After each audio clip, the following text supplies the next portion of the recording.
أعوذ بالله من الشيطان الرجيم. بسم الله الرحمن الرحيم.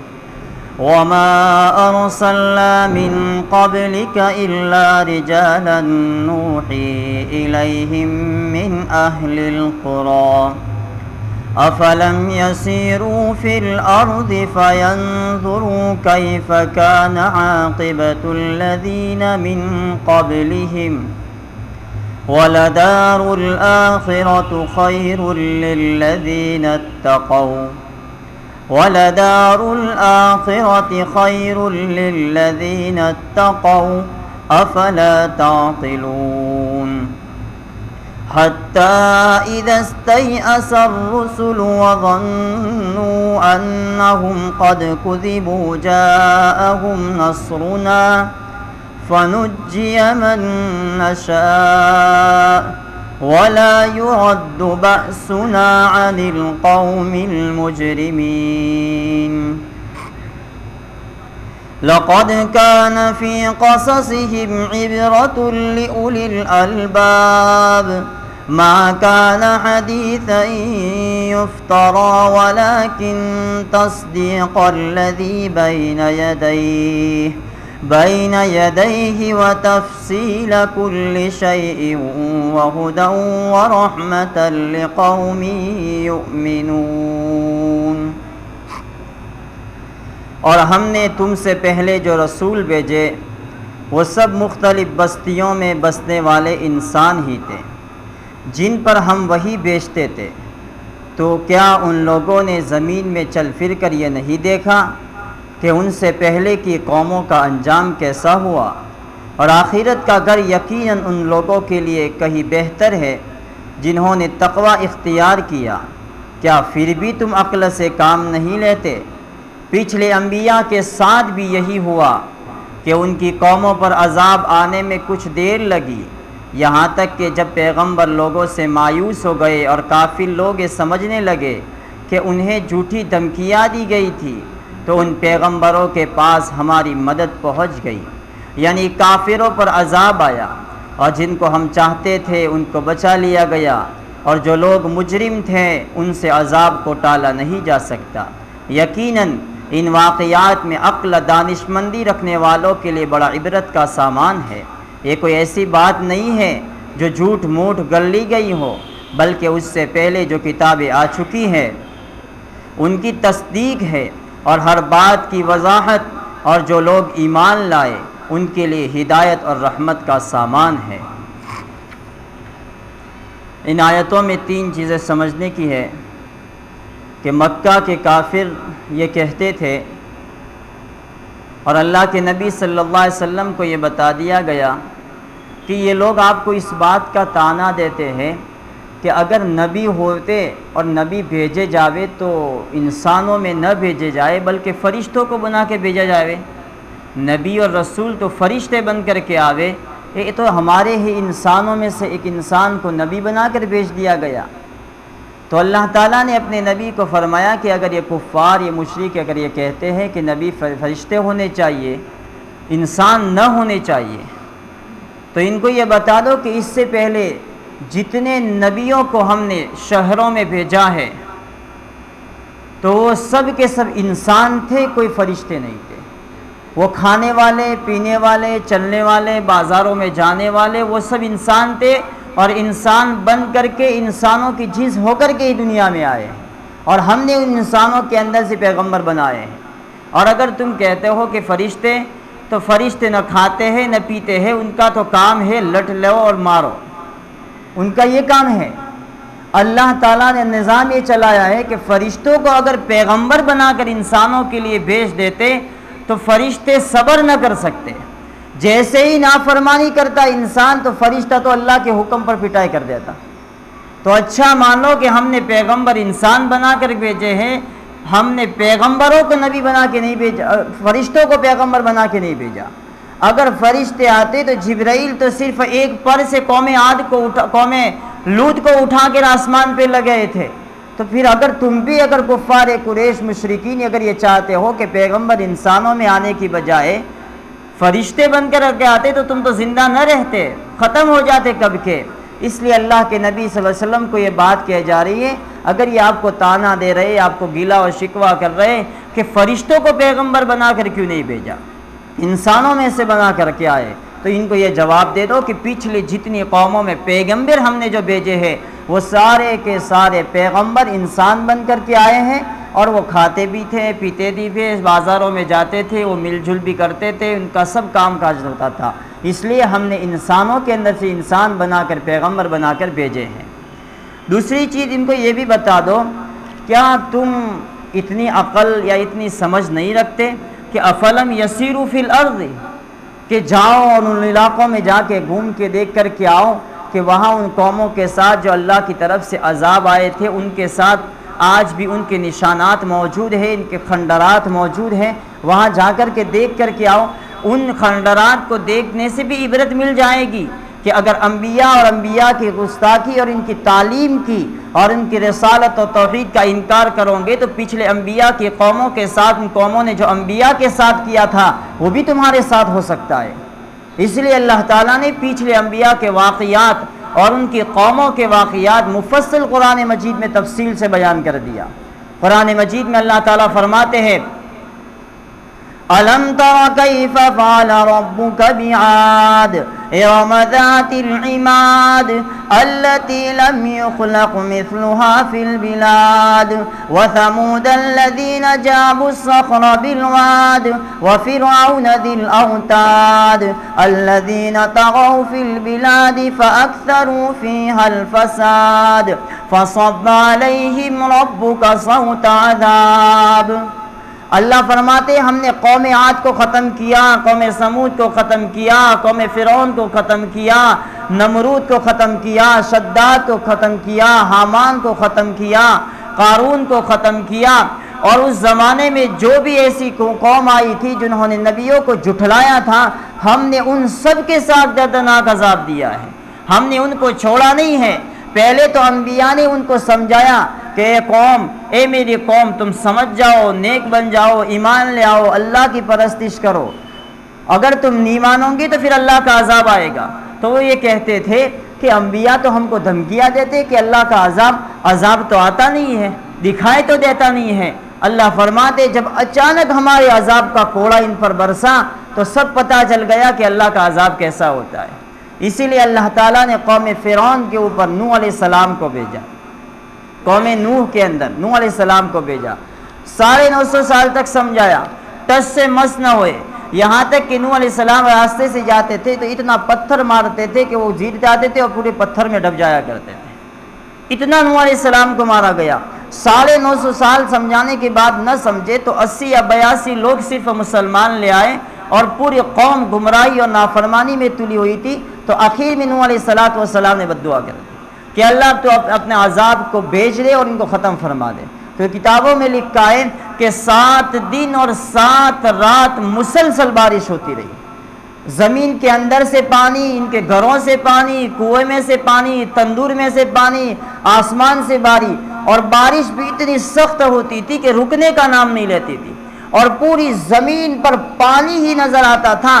اللہ تعالیٰ نے پوری قوم نوح علیہ السلام جو نافرمان تھے سب کو ڈبو دیا، اور جو فرما بردار تھے اللہ نے کشتی کے ذریعے سے ان کو نجات عطا فرما دی۔ پھر فرمایا کہ قوم لوط، یہ قوم لوط اتنی خطرناک قوم تھی کہ مردوں سے کام کیا کرتی تھی، گھناؤنی اور بدکاری کا کام کیا کرتی تھی، اتنے سخت نافرمان قوم تھی کہ لوط علیہ السلام سمجھا رہے لیکن سمجھ نہیں آ رہے۔ ایک مرتبہ کتابوں میں اور قرآن مجید میں ہے کہ 2 فرشتے ان کے پاس آئے، اور فرشتے نورانی ہوتے ہیں، تو یہ قوم پیچھے لگ گئی کہ یہ کہاں سے آ گئے، وہ تو یہ سمجھ رہے کہ تو انسان ہے، فرشتے نہیں ہے۔ نوح علیہ السلام نے سمجھایا کہ اللہ کے واسطے ان کو چھوڑ دو، اور اگر تمہیں اپنا کام کرنا ہے تو میری بچیاں ہیں، ان سے شادی کر لو، نکاح کر لو، تم اپنی زندگی پورا کر سکتے ہو، لیکن ان کو مت چھیڑو۔ نہیں مانے، نہیں سمجھے، تو فرشتے نے لوط علیہ السلام کو کہا کہ آپ اپنی اولاد کو، پریوار کو، ایمان والوں کو لے کر کے راتوں رات بستی سے نکل جاؤ، اور رات ختم ہوگی کہ اس قوم پر عذاب آنے والا ہے۔ لوط علیہ السلام پورے قافلے سمیت ایمان والوں کو لے کر بستی سے نکل گئے، اور پھر اللہ تعالیٰ کا غیبی نظام عذاب کا آیا کہ جبرائیل زمین سے نیچے آئے، اور اپنے پر کے ذریعے سے پوری بستی کو گھروں سمیت نیچے سے اٹھایا اور اٹھا کر سیدھے اوپر آسمان پہ لے جا کر کے الٹ دیا. جیسے الٹا تو اوپر کا نیچے اور نیچے کا اوپر ہو گیا. اوپر سے بارش بھی برسائی اللہ نے, نیچے سے آگ بھی برسائی, اور اتنی سخت ہوا بھیجی کہ سب کے سب ایسے سر ٹکرا دیے کہ سر پھٹ کے پارا پارا ہو گئی اور کھجور کے تنوں کی طرح زمین پر گر گئے. اللہ فرماتے کہ ان قوموں کے نشانات آج بھی موجود ہے. قوم مکہ کے لوگوں, مشرکوں, تم سمجھ میں نہیں آتی, تم جاتے ہو تو دیکھ کر کیا ہو. شعیب علیہ السلام کی قوم ناپ تول میں کمی کرتی تھی. کوئی غلہ لینے آتا, کوئی سبزی لینے آتا تو پیسے پورے اور ناپ تول میں کمی. اللہ تعالیٰ نے اس قوم کے اوپر اتنی سخت عذاب بھیجا کہ ایک سخت چیخ آئی, ایک آواز آئی, اور اس آواز کے ذریعے سے ان کے دل کے کلیجے پھٹ گئے اور وہیں پر ساری کے ساری قوم ختم ہو گئی. اللہ نے فرعون کو پانی میں ڈبو دیا, اس کے لشکر کو پانی میں ڈبو دیا, قارون کو زمین نے دھسا دیا. شداد کا ایک پیر جنت میں تھا اور دوسرا پیر باہر تھا. ابھی جنت میں بھی پورا نہیں گیا کہ اللہ نے وہیں پر ملک الموت بھیجا اور وہیں پر اس کی روح قبضہ کر دی. نمرود اس وقت تک حضرت ابراہیم کے زمانے میں سپر پاور طاقت رکھتا تھا اور یہ کہتا تھا کہ دیکھو میں تو کیا سے کیا کرتا ہوں, میں تو خدا ہوں. جب سمجھانے کی بات نہ سمجھا, اللہ تعالیٰ نے مچھر کو حکم دیا, ساری مخلوق کو کہا کہ چلو اس کو کون ختم کرے گا. تو ایک گدھا کھڑا ہو کہ اللہ باغ میں, تو کہا تو کیا, تیری بھی توہین ہو جائے گی, اس کے ختم کرے گا تو چپ چاپ رہے. دوسرا ایک جانور آیا کتا, تو کہا کہ تو بھی تو ذلیل ہے, اگر اس کے بعد مارے گا تو اور تو ذلیل ہو جائے گا. اللہ ایک مچھر آیا اڑتا اڑا, وہ بھی لنگڑا آیا, اللہ باغ مجھے اجازت دو. اللہ باغ نے کہا تو تھوڑا ٹھکانے لگا دے گا. تو آیا, وہ بھی لنگڑا تھا, سیدھا پھر نمرود بیٹھا ہوا تھا تخت پر اور سیدھا ناک کے ذریعے سے سیدھے سر پہ گھس گیا اور ایسا اندر جا کر چاروں طرف کھجلی ہو رہی تھی. یہ بھی تو کھجلی ہو ہی رہی تھی ابراہیم علیہ السلام کی دعوت پر, اسلام کی بات پہنچانے پر. اب جب مچھر اندر گیا تو کھجلی. اب اس نے کہا کہ مجھے کھجلی ہوتی ہے, تو جتنی ملکائیں تھی, جتنی عورتیں پارے کو کہا جوتے اٹھاؤ. اب جب جوتے اٹھائے جاتے تو کہا اتنے زور سے مارا, اور جس کا جوتا کم لگا اس کو دربار سے نکال دوں گا. اللہ پاک نے کہا کہ تیری سزا یہی ہے کہ تجھے مچھر کے ذریعے سے اللہ نے ان کو ختم کر دیا, ہلاک کر دیا. اسی لیے اللہ تعالیٰ فرماتے ہیں ان کفاروں کو, ان مشرکوں کو جو نبی علیہ السلام کے زمانے میں دین کی بات کو نہیں سمجھتے تھے, تو اللہ تعالیٰ نے فرما دیا ان کے نبی کو کہ جا کے ان کو یہ بات بتا دو کہ افلم یسیروا فی الارض فینظروا کیف کان عاقبۃ, جاؤ گھومو تو کھرا, وہاں جاؤ گھوم کے آؤ, ان علاقوں میں دیکھ کر کے آؤ. اور اتنا بھی نہیں بلکہ پچھلی کتابوں میں ان قوموں کے واقعات بھرے پڑے ہیں, دیکھ سکتے ہو, پڑھ سکتے ہو. یہودیوں سے پوچھ کے آؤ تو کھرا تمہاری قوموں کے ساتھ کیا معاملہ ہوا تھا. ان سے یہ بھی تو پوچھ لو کہ بخت نصر نے تمہارے کیا ہلاکت کی تھی کہ ضروع زمین پر ایک بھی یہودی کو زندہ نہ چھوڑا بخت نصر نے, ساروں کو قتل کر دیا اور ایک ایک کو ذبح کر کے گٹر کے نالیوں کے اندر پھینک دیا. وہ تو قربان جائے, اس زمانے کا کوئی مسلمان بادشاہ تھا تو بخت نصر کے ذریعے سے یہودیوں کو بچا لیا, اگر نہ بچاتا تو آج دنیا میں ایک بھی یہودی نہ بچتا. اللہ تعالیٰ فرماتے ہیں کہ ان واقعات کو بیان کرنے کے بعد پھر آخر میں آیت فرماتے ہیں لَقَدْ كَانَ فِي قَصَصِهِمْ لِعِبْرَةٌ لِأُولِي الْأَلْبَابِ, یعنی ان واقعات میں, یہ جتنے ہم نے واقعات پورا قصہ بیان فرمایا ہے, ان سب میں عبرت ہے ان لوگوں کے لیے جو عقل رکھتے ہیں, سمجھتے ہیں, سمجھداری رکھتے ہیں. ان کو چاہیے کہ ان واقعات کو پڑھ کر کے عبرت حاصل کریں. قرآن مجید میں حضرت موسیٰ علیہ السلام کے بارے میں کہا ہے کہ ان فی ذلک لعبرۃ لمن یشاء, یعنی موسیٰ علیہ السلام کے واقعات میں بھی عبرت ہے. اس لیے کہ اس زمانے میں فرعون آیا تھا تو فرعون کے واقعات میں عبرت ملتی ہے.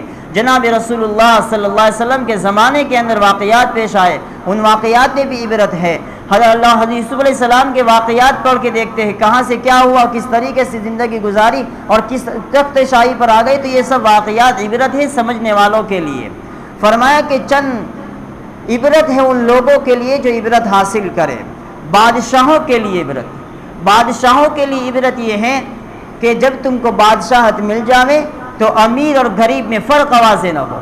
جس طریقے سے امیر کے ساتھ معاملہ کیا جاوے وہ غریب کے ساتھ بھی معاملہ کیا جاوے, یعنی غریب اور امیر تمہاری بادشاہ تمہاری مملکت میں انصاف کے ساتھ ہو. ایسا نہ ہو کہ غریب کو تم سر پہ بٹھاؤ اور غریب مالدار کو سر پہ بٹھاؤ اور غریب آئے تو اس کو پیر کے جوتوں کے نیچے رکھو. اس لیے اللہ تعالیٰ فرماتے کہ بادشاہ کے لیے عبرت ہے. کیسے عبرت کہ یوسف علیہ السلام بادشاہ بنے اور حکم جاری کر دیا کہ میرے ملک میں پوری رعایا دین میں 2 مرتبہ کھاتی ہے تو 1 مرتبہ کھائے گی. اور پھر اور قانون بھی اپنے لیے بھی بنا دیا کہ میرے باورچی خانے ہوتے ہیں، ان باورچی خانوں کو حکم دے دیا کہ دن میں ایک مرتبہ کھانا بنے گا، پھر کھانا نہیں بنے گا، تم کو بھی بھوکا رہنا۔ اور پھر یوسف علیہ السلام بادشاہ بنے تو بادشاہ تو دنیا میں گھومتے رہتے ہیں، ان کا تو کھانے کے مزے ہوتے ہیں، لیکن اپنے اوپر قانون اور فٹ کر دیا کہ اب میں جو کھاؤں گا وہ سب سے کم کھاؤں گا، اور سب سے کم کھا کر بھی غربت کے ساتھ زندگی گزاروں گا۔ یہ یوسف علیہ السلام کی بادشاہت۔ اس لیے کچھ کتابوں میں ایک واقعہ لکھا ہے کہ دنیا کے پل پر فیصلہ کرنا ہے، آخرت کے پل پر فیصلہ کرنا ہے۔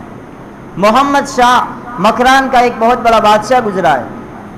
ایک مرتبہ اپنے جاؤ جشکر کے ساتھ شکار کو جنگل کی طرف نکلا۔ جب وہاں جنگل میں نکلا تو وہ تو جنگل میں شکار کو لگ گیا، اس کے سپاہی پیچھے رہ گئے تو اس نے دیکھا کہ ایک بڑھیا ہے اور اس بڑھیا کی ایک گائے ہے۔ وہاں گئے، بڑھیا کو دھمکا کر کے گائے کو قبضہ کر لیا اور ذبح کر کے بھون کر کے کھا گئے پورے سپاہی۔ اب یہ عورت نے کہا بڑھیا نے کہ اگر تم ذبائی کر گئے تو مجھے اس کی قیمت دے دو، میں دوسرا لا دوں گی گائے، اس سے میرا گزارا ہو جائے گا، اس کے دودھ سے میرے فائدے ہوتے تھے۔ تو کہا کہ پیسے ویسے کچھ نہیں ملیں گے، تو جیسے زندگی گزارتی ہو گزار لے۔ اس زمانے میں کسی عالم سے اس نے ملاقات کی، اس عالم سے جا کر کہا کہ میرے ساتھ بادشاہ کے سپاہیوں نے معاملہ کیا ہے، آپ کی کیا رائے ہے؟ تو بادشاہ نے، عالم صاحب نے رائے دی کہ اب میری تو رائے ہے کہ آپ سیدھے بادشاہ کے پاس چلے جائیے، مقدمہ بادشاہ نے درج کر دیے۔ تو کہا کہ میں بادشاہ کے پاس جانا تو چاہتی لیکن سپاہی مجھے بیچ میں روک دیتے، جانے نہیں دیتے۔ تو کہا کہ ایک راستہ یہ ہے کہ بادشاہ 3 دن کے بعد جس راستے سے وہ گزرتا ہے وہاں ندی، اور ندی کے اوپر پل ہے، جب اس پل پر سے گزرے تو وہاں جا کے کھڑی ہو جانا اور کھڑے ہو کر کہنا اس کو رکوا کر کے کہ بادشاہ سلامت، دنیا کے پل پر فیصلہ کرنا ہے یا آخرت کے پل صراط پر فیصلہ کرنا ہے؟ یہ جا کر کے بس اتنا کہہ دینا۔ وہ بڑھیا وہاں چلی گئی۔ 3 دن کے بعد بادشاہ جب اس پل پر سے گزرنے لگا تو بڑھیا آ کر کے بادشاہ کی رسی نکیل کو پکڑ لی اور کہا بادشاہ سلامت۔ تو بادشاہ نے کہا بڑھیا تو نے کیوں روکا مجھے، تجھے کیا کام ہے، کیا فریاد ہے؟ کہ بادشاہ سلامت نیچے اتریے۔ تو بادشاہ نیچے اترا اور نیچے اترنے کے بعد اس کو کہا کہ بادشاہ بتا محمد شاہ، دنیا کے پل پر فیصلہ کرنا ہے یا آخرت کے پل صراط پر فیصلہ کرنا ہے؟ جب اس نے یہ بات سنی بڑھیا کی تو وہ ہکا بکا اور خوف زدہ ہو کر کہنے لگا میری پگڑی تیرے جوتے میں، بوڑھی میاں معاف کر دے، تیرے ساتھ کیا معاملہ ہو، میں نے تجھ سے کیا غلطی، کیا بے انصافی کی؟ تو اس نے پورا واقعہ اپنے سپاہیوں کا سنایا۔ سنانے کے بعد کہا کہ اس بادشاہ محمد شاہ بادشاہ جو نیک تھا، دیندار، انصاف تھا، 70 گایوں کے برابر اس نے پوری قیمت ادا کی اور اس سے معافی مانگی، اور معافی کرنے کے بعد کہا کہ اگر تو دنیا کے پل پر اگر تو مجھے فیصلہ نہ کرتی تو آخرت کے پل پر میں نہ بچ سکتا۔ یہ ہے کہ دنیا کے پل پر، دنیا کی زندگی کے پل پر فیصلے کر لیے جائیں کہ آخرت کے پل صراط پر فیصلہ اس لیے مشکل ہے وہ کہ وہ پل صراط تو 1500 سال کا فاصلہ ہے، چلنے کا فاصلہ 500 سال، سیدھا چلنے کا 500 سال اور نیچے طرف جانے کا 500 سال، کل 1500 سال کا فاصلہ ہے۔ تلوار سے تیز اور بال سے باریک ہے۔ وہاں اللہ تعالیٰ فیصلہ جس کا کر دیا وہ نجات پا گیا، اور جو وہاں سے کٹ کے جہنم میں گر گیا، اس لیے کہ اس پل کے نیچے 7 جہنمیں ہیں اور 7 جہنمیں دہکتی ہوگی، جس کا وہاں پل صراط پر صحیح معنی میں فیصلہ ہو گیا وہ تو جنت کو پار ہو گیا، اور جو کٹ کے وہاں اندر گیا اس کا فیصلہ ہمیشہ کے لیے ختم ہو گیا۔ بادشاہوں کے غلاموں کے لیے عبرت ہے، بادشاہ کے غلاموں کے لیے اس لیے عبرت ہے کہ اگر تمہیں بادشاہ کسی تیری بھی خدمت کے لیے رکھے یا تمہیں بادشاہ کی غلامی کرو تو تمہیں بادشاہ کے آرڈر کے مطابق، حکم کے مطابق ناانصافی یا اندر رہتے ہوئے بیت المال میں ناانصافی نہیں کرنی، بلکہ انصاف کے ساتھ تمہیں گزارنا ہے۔ اسی لیے محمود غزنوی کے واقعات میں آتا ہے کہ ایک دیہات کا رہنے والا ایاز تھا اور یہ غزنہ علاقے کا بادشاہ گزرا ہے، نیک اور صالح دیندار ہے۔ آج تو کہنے والے دنیا یوں کہتے ہیں محمود غزنوی کی ہسٹری مسلمانوں کے پاس نہیں ہے۔ ہم سے سوال اٹھاتے ہیں کہ محمود غزنوی اور اورنگزیب عالمگیر کی ہسٹری مسلمانوں کے پاس نہیں ہے۔ ہم یہ کہتے ہیں ہمارے پاس پوری کی پوری تھی لیکن تم چوری کر کے لے گئے۔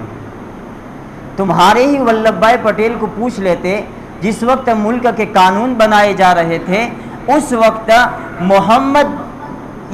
محمود غزنوی کے زمانے کا ایک قانون بنایا گیا تھا کہ غریب اور مالدار دونوں جس وقت بھی ووٹ کرے، اس زمانے میں ووٹ کی کوئی اور سسٹم ہوگی، تو فرمایا کہ مالدار اور غریب جب ووٹنگ کرے بادشاہوں کے نام پر اس وقت بادشاہ غریبوں کے ساتھ جو مالداروں کے ساتھ جو معاملہ کرے وہ غریبوں کے ساتھ معاملہ کرے۔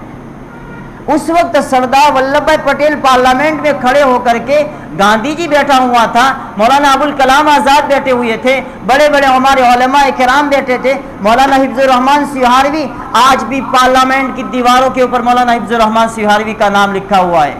تم یہ کہنا چاہتے کہ مٹا دو، لیکن تم یاد بھی کرو جس وقت پارلیمنٹ میں مسئلہ اسلام کے خلاف اترا تھا، اس وقت مولانا ابوالکلام آزاد، مولانا حفظ الرحمان سیہاروی نے اس وقت کے پارلیمنٹ کے جو مین چیئر تھا اس کے کرسی پر حضرت نے مار کر کے کہا تھا، اے بادشاہوں، اس ملک کو مسلمان نے پہلے آزاد کروایا ہے، پھر بعد میں تم آئے تھے، اس سے پہلے اسلام رہے گا پھر تمہارا قانون رہے گا۔ یہ بات تو اس وقت کے زمانے میں کہا تھا۔ اس وقت یہ کتابوں میں لکھا ہے کہ محمود غزنوی غزنا کا بادشاہ تھا، اس کا ایک ایاز خادم تھا۔ ایک مرتبہ بادشاہ نے چیلے تھے وہ حاسد کرنے والا، انہوں نے کہا بادشاہ سلامت، یہ تمہارے ساتھ رہتا ہے، یہ دیہاتی ہے، تم نے کتنا بڑا مقام دے دیا، اور ہمیں تو پوچھتے بھی نہیں، ہم عقل والے تعلیم والے، اور یہ تو جاہل دیہات سے آیا ہے۔ بادشاہ نے سلام کہا کہ چلو تمہارا امتحان لے لیتے دونوں کا، ایاز کو ایک طرف تم کو ایک طرف۔ پھر ایک پھل منگوایا، پھل کی کوٹلی، اور بادشاہ نے کاٹنا شروع کیا اور سب سے زیادہ کڑوے کے کڑوے پھل منگوائے اور سب سپاہیوں کو بھی دے دی اور ایاز کو دے دیا۔ تو وہ سے سپاہیوں کے جیسے منہ میں تو تھو تھو کرنے لگے۔ بادشاہ سلامت کڑوا ہے تو تم نے کڑوا ہم کو کھلا دیا، اور وہ ایاز بیٹھا بیٹھا مزے کے ساتھ کھا رہا جیسا کہ اس کو تو سیب مل گیا ہو۔ کھانے کے بعد بادشاہ سلامت نے پوچھا کہ کیوں تھو تھو کر رہے ہو تم؟ کہ بادشاہ سلامت تم نے تو مجھے کڑوا دے دیا ہم سب کو، تو کہ ایاز بھی وہی تو ٹوکری کے اندر سے پھل کھا رہا ہے، وہ اس کو بھی تو کڑوا ہونا چاہیے۔ ایاز کو پوچھا ایاز تو کھا رہا ہے؟ کہ بادشاہ سلامت اس میں کائے کی نوائی کی بات، آپ کے ہاتھوں سے آپ کے محل میں رہتے ہوئے مجھے ہر وقت میٹھے پھل مل گئے، اگر ایک مرتبہ آپ کے ہاتھوں کا کڑوا مل گیا اس میں کس طریقے سے شکوہ کروں؟ جب یہ بات اس نے کہی تو وہ سپاہی جو تھے حسد کرنے والے وہ چپ ہو گئے۔ بادشاہ نے کہا اسی لیے تو میں ایاز کو کہتا ہوں کہ ایاز تم میرے تخت کے پاس بیٹھ، اور تم کو کہتا ہوں تم میرے تخت سے دور بیٹھو۔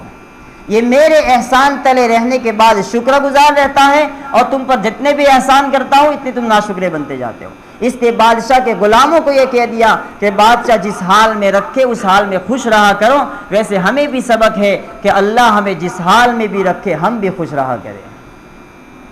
درگزر کرنے والوں کے لیے عبرت، جیسے یوسف علیہ السلام کے بھائیوں نے کیا معاملہ کیا، سب کو معاف کر دیا، تو بدلہ لینے کے بعد کہ ہمت ہے، طاقت ہے کہ میں بدلہ لے لوں گا، لیکن اس وقت ٹھہر جائیے، بدلہ نہ لے بلکہ درگزر کر دیا جائے۔ کیسے؟ مولانا ملا محمود رحمۃ اللہ علیہ دارالعلوم دیوبند کے سب سے پہلے مدرس رہے ہیں، اور ان کا ایک شاگرد ہے مولانا محمود الحسن گنگوئی رحمۃ اللہ علیہ۔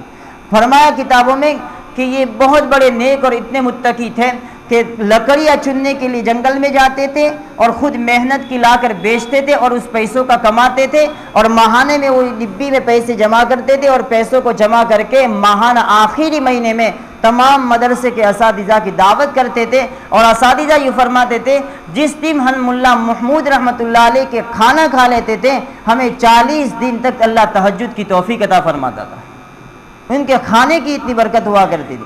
فرمایا کہ ایک مرتبہ کھانے کے لیے بیٹھ گئے تو ان کی عورت کھانے کے لیے روٹی وغیرہ لے کر آئی، تو ایک روٹی کا ٹکڑا نوالا منہ میں ڈالا تو اس روٹی میں نمک نہیں تھا۔ حالانکہ ان کے تیور تو بدل گئے کہ میں ان کو کچھ کہوں اس عورت کو، لیکن صبر کر لیا، برداشت کر لیا اور چپ ہو گئے۔ انتقال ہو جانے کے بعد کسی نے خواب میں پوچھا کہ کیا ہوا، اللہ نے کیا معاملہ؟ فرمایا کہ اللہ نے مجھے بخش دیا، معاف فرما دیا۔ فرمایا کہ کیسے؟ کہ ایک مرتبہ میری عورت نے روٹی میں نمک نہیں ڈالا، جذبات ہوتا کہ میں اسے کچھ کہوں، ڈانٹ ڈپٹ کہوں، لیکن میں پی لیا، صبر کر دیا۔ اللہ نے فرمایا کہ تو نے میری ایک بندی کو معاف کر دیا، جا میں تجھے بھی معاف فرما دیا۔ اللہ تعالیٰ اتنا غفور ہے کہ بندیوں کو معاف کرنے پر بھی اللہ رحم کا معاملہ فرما دیا کرتا ہے۔ صبر کرنے والوں کے لیے عبرت ہے، جیسے یوسف علیہ السلام نے صبر کیا تو صبر کا پھل میٹھا ہوا کرتا ہے، انجام کے مطابق پیچھے کیا ہے کہ اللہ نے بادشاہت عطا فرمائی۔ امام اعظم ابو حنیفہ رحمۃ اللہ علیہ 75% زمین کے اوپر ان کے مسلک پر پوری دنیا عمل کرتی ہے۔ کتابوں میں لکھا ہے ایک جگہ پر واعظ فرما رہے تھے، بیان، تو ایک شخص بیچ میں سے کھڑا ہو کر کہنے لگا امام صاحب آپ کی اماں بیوہ ہے، آپ کے ابا کا انتقال ہو چکا ہے، آپ کی اماں سے میں نکاح کرنا چاہتا ہوں۔ یہ جملہ اتنا سخت تھا کہ جو سیدھا حضرت امام ابو حنیفہ رحمۃ اللہ علیہ کی ذہنیت پر اثر کر گیا۔ حضرت چپ ہو کر کہنے لگے، سنجیدگی سے جواب دیا، میری ماں بوڑھی ضرور ہے لیکن عاقلہ سمجھدار ہے، جا کر پوچھ لیتے ہیں، تیار ہے تو مسئلہ آسان ہے۔ بس اتنا ہی کہا، اور وہ انسان بس اتنا سننے کے بعد آگے ہی گیا تھا کہ پیر ایسا لڑکا زمین پر کہ سیدھا سر پہ چوٹ آئی، وہیں پر مر گیا۔ فرمایا کہ دیکھو ابو حنیفہ کے صبر نے ایک انسان کی جان لے لی، ابو حنیفہ کے صبر نے ایک انسان کی جان لے لی۔ اس لیے صبر کرنا بہت بڑی چیز ہے، لیکن صبر کے اوپر تکلیفیں آ جاوے تو اس پر اور صبر کر دیا کرو، اللہ تعالیٰ وہ ہے جو ہمارے صبر کو دیکھ رہا ہے۔ دین کے کام کرنے والوں کی عبرت ہے کہ جب تم دین کے کام کرو گے تمہارے ساتھ حالات، تکلیفیں، مصیبتیں نہ چاروں طرف پریشانیاں آئے گی، لیکن ان پریشانیوں میں رہتے ہوئے تمہیں اس لیے صبر کرنا ہے، اس لیے کہ انبیاء نے تم انبیاء کے وارث ہو، اور انبیاء کے وارثین کو وہی کام کرنے ہیں جو انبیاء نے کیے تھے۔ انبیاء نے تکلیفیں آئی تو انہوں نے صبر کیا، تم پر بھی جب تکلیفیں آئے تو تم بھی صبر کر لیا کرو۔ کتابوں میں لکھا ہے سعد ابن ابی وقاص رضی اللہ تعالیٰ عنہ اپنے جنگ کے ساتھ ایک دریا کی ایک طرف سفر کر رہے تھے، تو دیکھا کہ دریا کے اس طرف اس پار تو دشمن ہے اور بیچ میں دریا آ گیا ہے، جاوے تو کیسے جاوے، دشمن کا مقابلہ کیسے کرے؟